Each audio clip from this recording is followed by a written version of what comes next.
A gin out of a pot. Once there lived a farmer. He worked very hard but could not earn enough money. One fine morning, the farmer was plowing his field. His wife was busy repairing the gaps in the fence. While he was plowing, his plow stuck against something hard under the soil. The farmer dug deep into the soil. In that place, soon he saw a big pot. He called his wife, and they both pulled the pot out from the soil. As soon as the farmer opened the lid, a spirit, means a jinn, came out of the pot. It folded its hand and said, "You have freed me from this pot. Henceforth, I am your servant. I will do whatever you ask me to do, but on one condition." "What is the condition?" asked the farmer. "You will never let me remain idle," replied the spirit. The farmer needed somebody like that jinn to help him in his work. He said, "All right, I agree to your condition. Now you can go and start plowing the field." The spirit immediately started to work that was given to him. It finished plowing the whole field in 1 hour. Came to the farmer and asked, "Now what should I do, my master?" The farmer was astonished. The spirit had completed that work in 1 hour. The same work will have taken him to do 2 to 3 days. He said to the spirit, "Now take some manure from the heap and scatter it all over the field. After that, I want you to level the field so that I can sow some wheat in that." The spirit completed all the jobs that were given to it very quickly. As soon as the work finished, it will come to the farmer and ask him, "Now what shall I do, my master?" Then the farmer was puzzled. He thought, "How can I keep giving the spirit work that is not easy to finish?" The farmer's wife was an intelligent woman. She advised the farmer that the dog who guards our house has a crooked tail. Whenever the spirit is free and asked for a fresh job, tell it to do the straightening of the dog's tail. The farmer liked his wife's suggestion. As soon as the spirit finished its work, it came to the farmer and said, "What should I do now, sir?" The farmer did exactly what his wife said him to do. The farmer said, "You know the dog which guards our house?" The jinn said, "Yes, sir, I know him." The farmer said, "Go and make his tail straight." Then the jinn went for his new fresh job to do. The spirit went to the dog and started straightening the tail. But as usual, a dog's tail always remains crooked. The spirit tried its best but could not straighten it. Now the spirit is not even free for a moment. It did not bother a farmer by asking, "Now what shall I do, sir?" The farmer and his wife felt relaxed, and they started doing their work as they did before. They gave the spirit only those jobs which take a long time to complete. So, the moral lesson we get from this story is, you should always think twice before agreeing to someone's condition. The Selfish Master. Many years ago, there lived a washerman in a small village. He had a dog and a donkey. The dog guarded the house, and the donkey carried the load of clothes on his back. As years passed, the dog grew old. He was no longer alert and alive. Hence, the washerman did not take care of the dog, and he did not give him enough food to eat.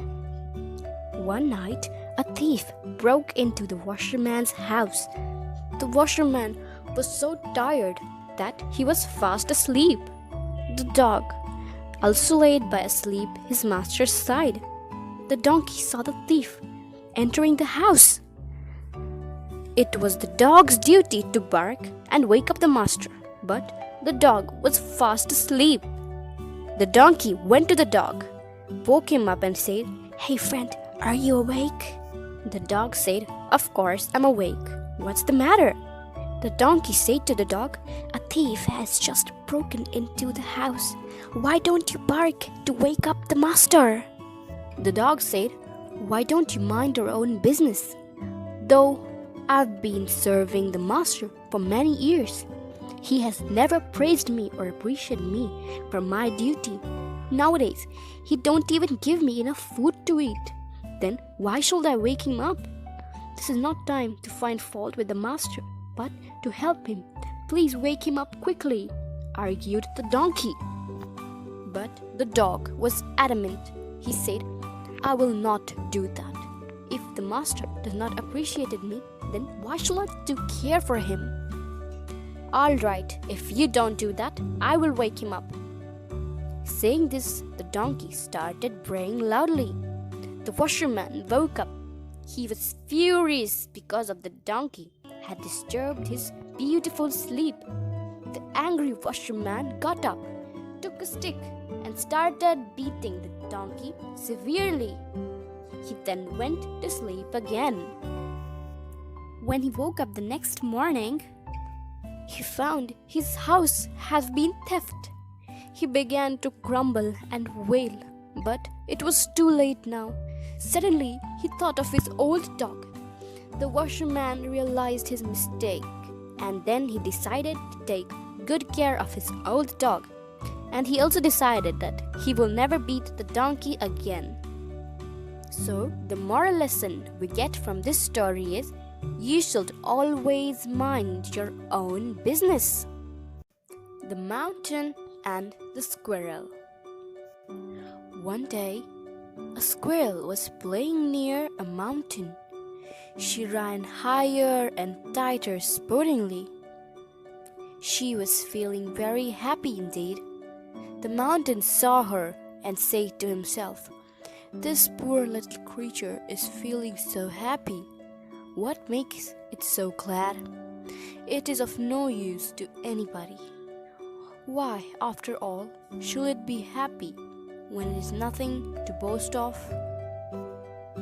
But the squirrel kept playing as before. The mountain felt irritated, unable to control his anger. He said to the squirrel cruelly, "What a poor little thing you are! You cannot do anything good to anybody." The squirrel was highly surprised to hear the words of the mountain. She said, "It is true that I am not used to anyone and not big as you. Isn't that true? That you are not small as me? Big size, big advantages. I can stop clouds sailing across the sky. I can also force them to the shed their water as rain," replied the mountain. "Of course you can do, but there are many things you can't do," replied the squirrel. "Let me know what I can't do," demanded the mountain. "Don't be cross, sir. Can you crack a nut as I can? Can you jump and freak as I do? Can you climb up and down on the trees as fast as I can do? No, certainly not. You cannot do even one of these things," replied the modest squirrel. The mountain had no words to reply. The tiny squirrel has outwitted him. So, the moral lesson we get from this story is, everything, whether big or small, has its own importance. the oak and the reeds. Once a mighty oak stood on the bank of a stream. It was a huge tree with a strong trunk and big branches. It had long roots that held it fast and firm in the ground. Just near the oak tree, there grew some reeds. They had thin but flexible stem. They stood almost half in the water, but had flourished well. One day, a windy storm began to blow. The winds blew with a great force. The oak trees had a strong stem, but it could not face the storm, and its trunk broke down from the middle. Its upper part got thrown just near the reeds. As for the reeds, they were able to stand the storm without suffering any harm. They were as sound as ever. The broken oak was at loss to understand the secret. It was very surprised indeed. The oak said to the reeds, "Brother, let me know, how are you able to keep yourself in the face of such a storm? You are tender plants, whereas I was strong and huge. I've broken the middle, but you are good and fine as you were before." "It is not very difficult to follow, Mr. Oak. You were very proud of your strength, so you refused to bend from the storm. You invited the fiery storm that proved stronger than you, and as a result, you broke. As for us, we have flexible stem. We bowed before the storm and remained safe from the fiery wind. So we were spread," replied the reeds. The oak came to realize its mistake and praised the wisdom of the reeds. So, the moral lesson we get from this story is modesty saves one from harm. The Flying Tortoise. Once there lived a tortoise in a small lake in a big forest. One day, two swans came flying to the lake. They were attracted by the lovely lake and the beautiful surrounding. So, they decided to stay there. So, the tortoise and the swans became best friends. The three of them enjoyed one another's company. Soon, the summer set in. The water in the lake began to dry up. The swan said, "Dear tortoise, we cannot bear this scorching heat, and so we have decided to return our home." The tortoise wondered, "What will I do without the swans? Where will I go? And water in the lake is dried up. I cannot even fly to another place." The tortoise discussed his problem with the swans. The swans decided to take the tortoise along them. They had no idea. They brought a long stick and said to the tortoise, "We will put each end of the stick in our beaks. You will have to hold on the middle of the stick with your mouth. But you must never open your mouth while we are flying, or else you will fall down." The tortoise readily agreed. The swans then started flying up high in the sky, with the tortoise dangling from the stick. The tortoise had never has been so high up in the air before. He enjoyed watching the fields, the lakes, the rivers, and the mountains from a great height. After some time, swans approached a village. The people of the village gathered to see the sight. of the flying swans and the tortoise dangling from a stick. They started chanting, "Hey, look, a flying tortoise!" The tortoise was thrilled to see so many people looking at him. He said to himself, "Oh, I must tell these people not to keep themselves to the earth. I will ask them to fly with me and see how wonderful the earth looks from the high." The tortoise was so excited that he opened his mouth to say something. Alas, he lost his grip on the stick, fell down on the earth, and lost his life. So, the moral lesson that we get from the flying tortoise is, sometimes to stay quiet is good for you. Worldwide Princess Cinderella. Once there lived a beautiful young girl named Cinderella, who was very sweet in nature. But the poor girl was treated badly by her stepmother and her 2 daughters. But being nice in nature, Cinderella never complained and did all the work dutifully. One day, the prince invited all the young women for a ball party. Cinderella politely asked her sister, "May I also come to the party with you?" But the request was turned down with a laugh. As her sisters left for the ball party, Cinderella cried bitterly. Just then, her fairy godmother appeared before her. "Don't cry, Cinderella. With my help, I promise you will be able to attend the party," she said gently to her. With her magical powers, she then turned Cinderella into a beautiful lady, along with the delicate pairs of glass slippers. Taking her outside, the fairy transformed a pumpkin into a coach.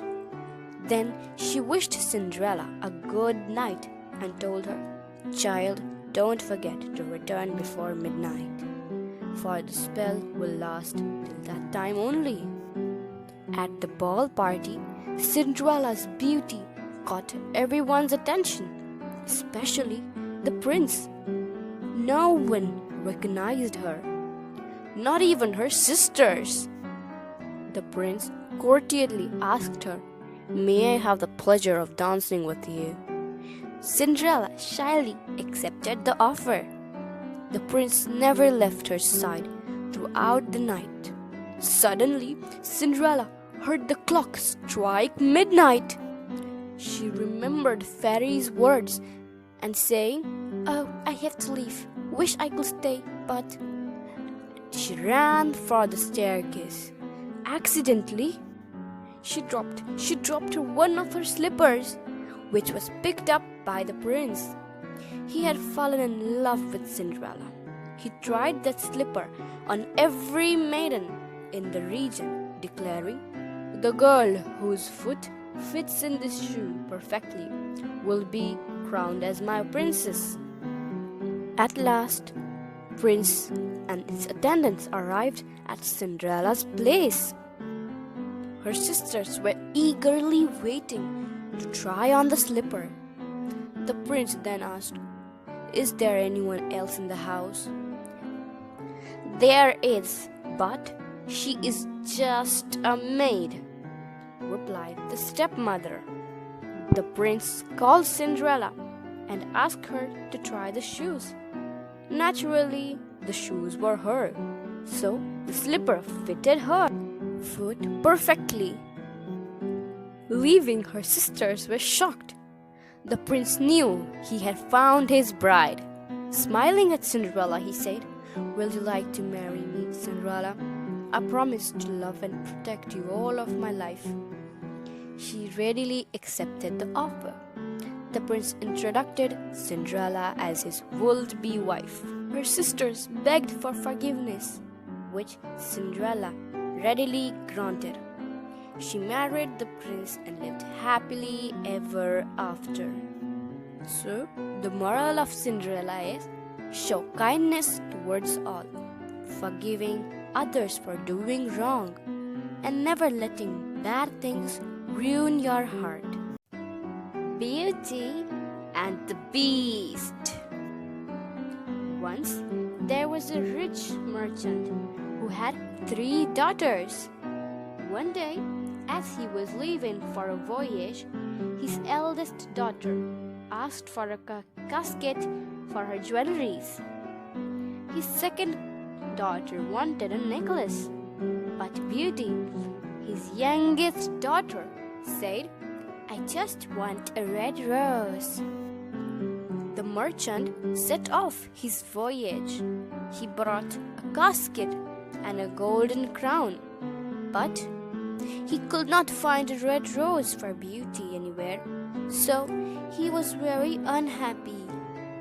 While he was returning home, his ship was attacked by some pirate. He escaped by jumping into the sea and swimming to an island. As soon as he was near the shore, the merchant waded out of water and flopped down on his knees. He was tired, wet, and hungry. After resting for a while, he walked and walked till he came to a jungle. There among the trees, he saw a magnificent castle with tall towers.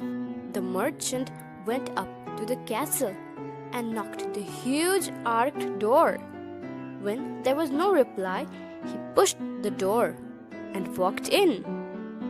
He saw a courtyard with rows of bushes, green lawns, and crystal fountains. "Is there anybody home?" the merchant called out, but there was no reply. He climbed up on a grand staircase and found himself in a large hall. Suddenly, a table laden with food appeared before him. There were delicious chops with gravies, mashed potatoes, salads, and puddings. The merchant was very hungry. He sat down and ate his fill. Just then, he saw some red roses in the garden. He went and plucked one. There was a clap of thunders, and a furry beast appeared. "How dare you steal my roses?" he shouted. It's for my daughter, Beauty," said the merchant. "She has a kind heart." "A kind heart?" growled the beast. "Then take this violet diamond and send her to me, or else you will die." The merchant went home and told Beauty what happened with him. She agreed to go to the castle. When she reached there, the rose flew back to the flower bed. Beauty spent her days wandering around the castle. She found toys that spoke to her, lamps that glowed brightly. In one room, she saw flutes, harps, and violins that played on their own. Beauty loved that room the most and danced to the music every day. One day, Beauty went to the library and began reading a book. Suddenly, she found the beast standing before her. Seeing his sharp claws, she was afraid. "Don't be afraid, Beauty," said the beast gently. "I won't hurt you." Soon they became good friends. One night, Beauty had a dream that her father was ill. The beast gave her a pearl ring and said, "Go see your father, but come back after 20 days. If you won't return, I will die. When you return, just twist this ring 3 times and you will be here." Beauty thanked the beast. Beauty's father and her sister, overjoyed to see her, She told him about the kind beast.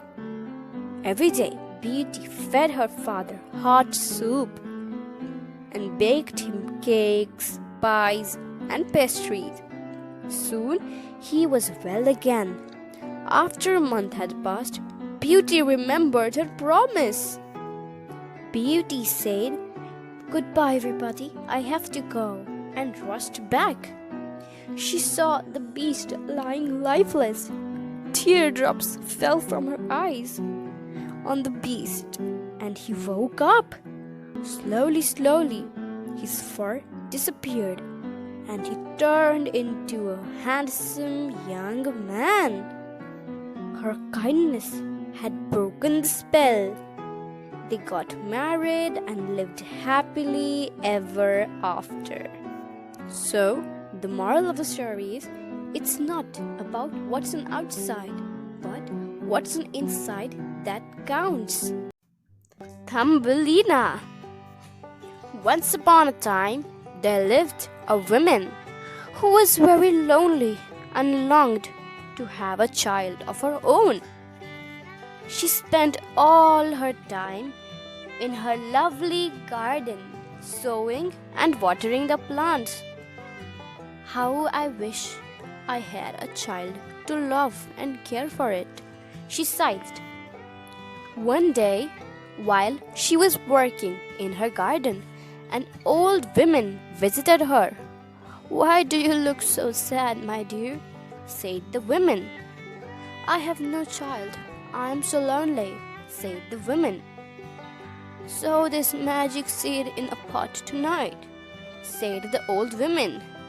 "In the morning, you will have the child you want so much." The woman sowed the seed in a pot, watered it, and left it by the window. When she woke up the next day, she was delighted to find that the seed has grown into a beautiful plant with a small yellow bud. As she looked, the bud bloomed into a lovely flower, and kneeling on the flower, there was a tiny little girl. "Oh!" cried the old woman. "You are so small, just as my thumb. So, shall I call you Thumbelina?" She made Thumbelina a bed out of a walnut shell and lined with the soft cotton. Every night, she kissed Thumbelina and tucked her into her bed by the window. One night, there was a terrible storm. A strong gust of wind shook the branches of the tree. The wind blew Thumbelina's shell out of the open window into a lily pond just below. Thumbelina fell out of her bed onto a leaf. She lay there fast asleep. A family of toads lived beside the lily pond. Next morning, when the sun came up, Mother Toad hopped around the pond looking for some flies. Suddenly, she saw Thumbelina curled up fast asleep on a lily leaf. "Oh, what a pretty little bride she will make for my son. Draduk, draduk," she croaked. Mother Toad hopped away to call her son. Thumbelina woke up and was amazed to find two toads staring at her. She screamed in fear, and they began pushing the lily leaf towards the tall weeds at the edge of the pond. "Don't be afraid," croaked the mother toad. But Thumbelina went on screaming. A butterfly heard Thumbelina's cries. She swooped down and said to her, "Quick, climb up on my back." The butterfly took her to the house of old kind mouse who lived at the foot of a large tree. When Thumbelina told her that she had no home, she invited her to live with her. One day, an old mole visited at the mouse's house. He had a long snout and smoked a pipe. He liked Thumbelina and wanted to marry her. The mole took her to see his tunnel under the ground where he lived. Thumbelina did not like the mole's house. It was too cold and dark. In the mole's house, Thumbelina saw a sailor who was hurt. An eagle flying past has dropped him on a thorny bush, and the mole has brought him home. Thumbelina took out his thorns from the swallow's body and put some ointments on all his wounds and tied bandages around them. Thumbelina took good care of the swallow all through the winter. Soon he was well again. They became good friends. "I don't want to marry the mole," sobbed Thumbelina one day. Then come away with me, said the swallow, and together they flew to the land of summer. In the land of summer, Thumbelina met a prince who was just tiny as she was. He fell in love with her. "Will you marry me?" he asked. "Oh yes," replied Thumbelina. The prince took her to meet his parents, and they got married and lived happily ever after. So, the moral of the story is, we will encounter many problems and obstacles in our lives. The Emperor's New Clothes. Long, long ago, there lived an emperor who was very fond of clothes. He liked to wear new clothes every day. He spent all day looking through his wardrobe for what to wear and what to not. The emperor loved clothes so much that he had a very little time for his people. One day, when the emperor was sitting on his throne, a page boy came in and said, "Two men want to see you, your highness." The men told the emperor that they could weave the finest clothes in the world. But our clothes have a magical quality. They cannot be seen by people who are fools, said the weaver. The emperor was delighted to hear this. He said, "I would like to make me some fine clothes for the grand procession next week." He gave the weavers a large bag of gold and told his men, "Give these weavers silk threads made of gold and silver and in all colors of the rainbow." Now, these men were not actually weavers, but wicked men who had came to cheat the emperor. They hid all the fine gold and silver threads that were given to them by the emperor. They dozed all day long and pretended to weave only when someone comes in. A few days passed by. The emperor wondered what his new robe looks like. He ordered his faithful old minister to go and see how the robe was looking. The minister walked slowly with the help of his walking stick till he reached the room where the weavers were working. He entered the room and looked around, but he couldn't see anything. Then he rubbed his eyes, took out his spectacles, put them on, and peered at the loom again. It was empty as before. Meanwhile, the two weavers pretended that they were very busy in weaving. "Well, sir, do you like our work?" asked one weaver. Oh, it is very beautiful, replied the minister, who did not want the weavers to think who did not want The weavers to think he went back he was a fool and told the emperor that he went back to the king and told the emperor that his robe was splendid. The emperor was happy and sent gifts to the weavers. Now the emperor wanted to see his robe himself. Next day, when the weavers saw the emperor coming, they pretended to cut some cloth and show it to the emperor. He blinked and rubbed his eyes. "Oh dear, I cannot see anything. Am I a fool?" The emperor thought to himself, but he pretended to take the cloth to the window to see it more properly. "This cloth is really marvelous," said the emperor at last. He walked away puzzled, but he had to keep quiet so that no one would think that he was a fool.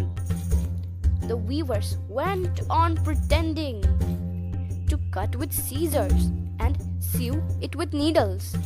The candles in their room burned all night long. On the day of procession, the two weavers came to the emperor's room.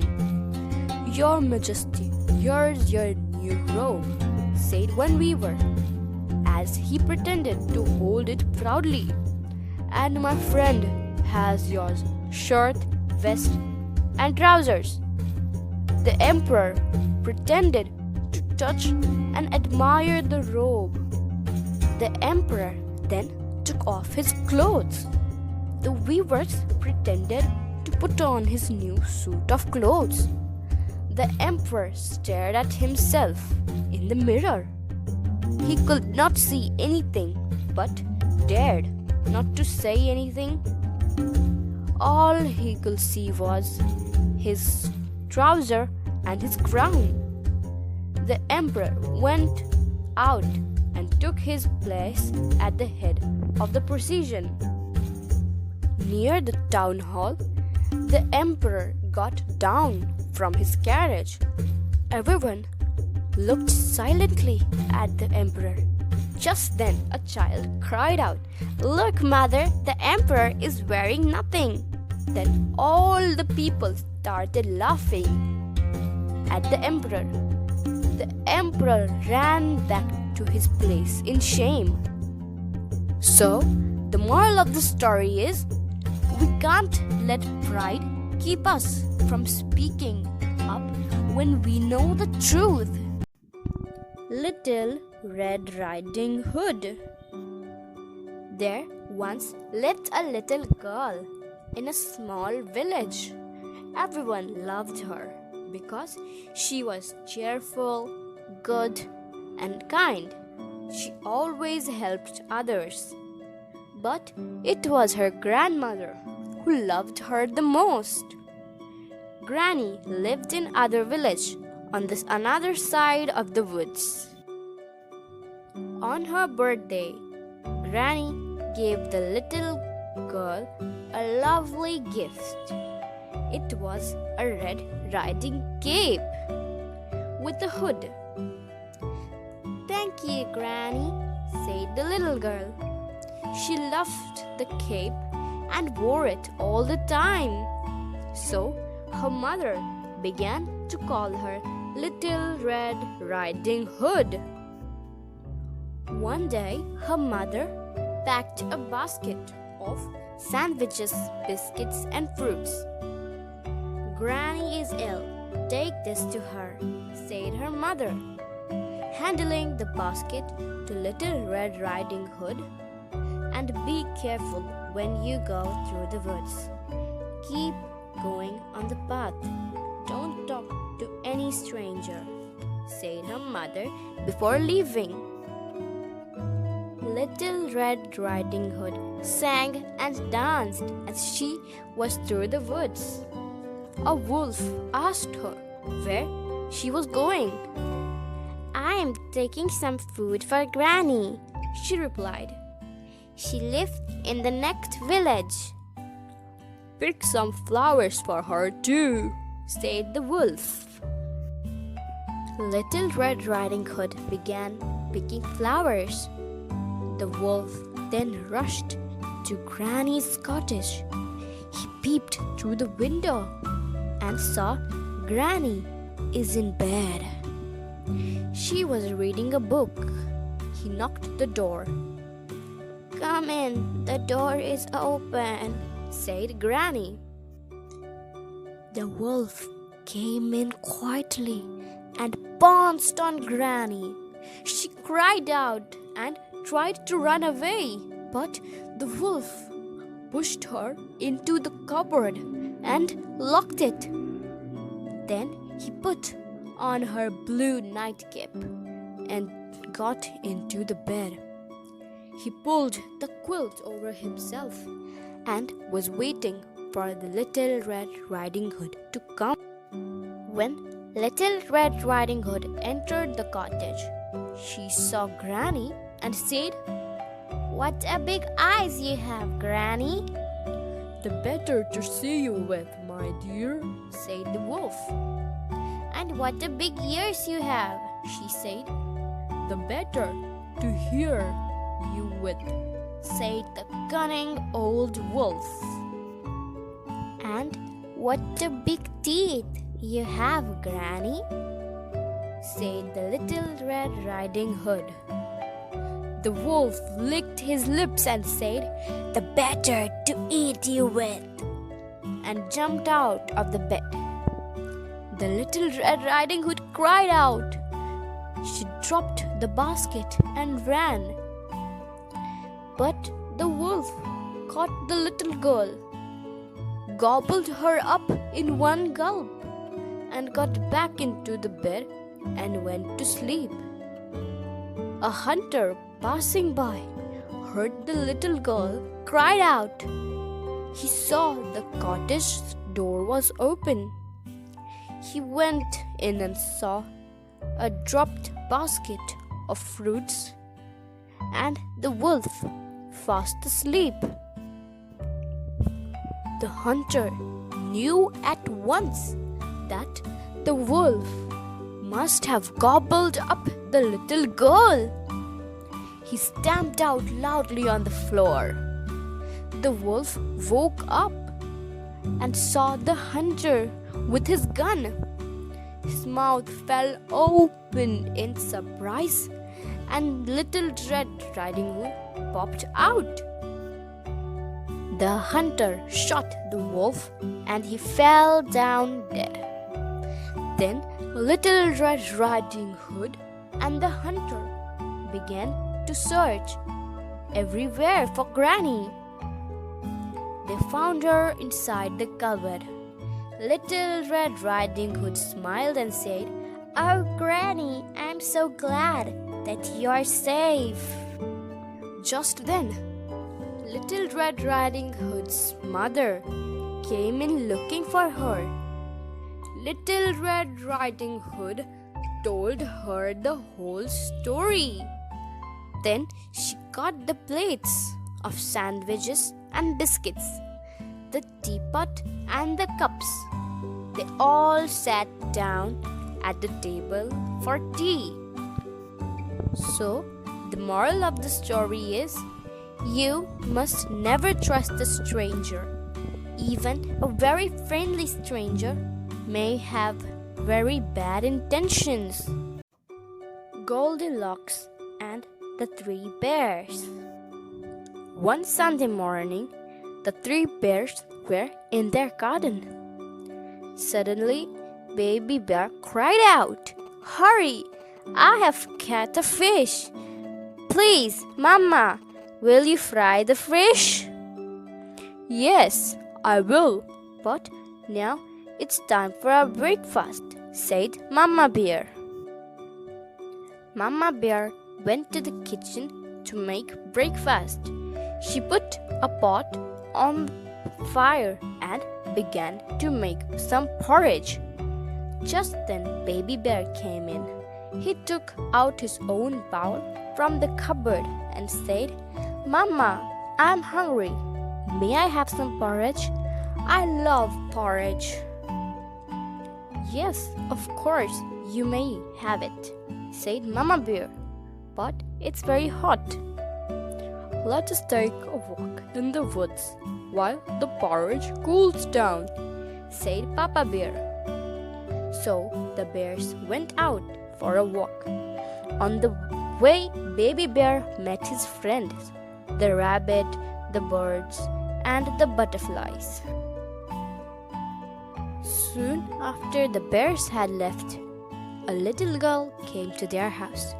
She had a lovely golden hairs, and she was called Goldilocks. She had gone out for a walk and had lost her way in the woods.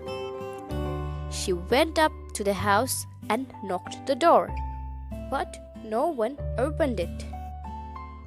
Goldilocks opened the door and peeped inside. She looked around their room but could not see anyone. On the wall there was a picture of 3 bears, and on the table there were 3 bowls of delicious smelling porridge. She began to feel hungry. Goldilocks put a spoonful of porridge from the biggest bowl in her mouth. "Oh, it's too hot," said Goldilocks. Then she tasted a little from the medium-sized bowl. It was too cold. The porridge from the smallest bowl was perfect, and Goldilocks ate it up all. In the living room, she saw 3 chairs. She sat on the biggest chair. It was too hard. Then she sat on the medium-sized chair, but it was too soft. "I think the smallest chair will be just right for me," she said. But when she sat on it, the chair broke and she fell down.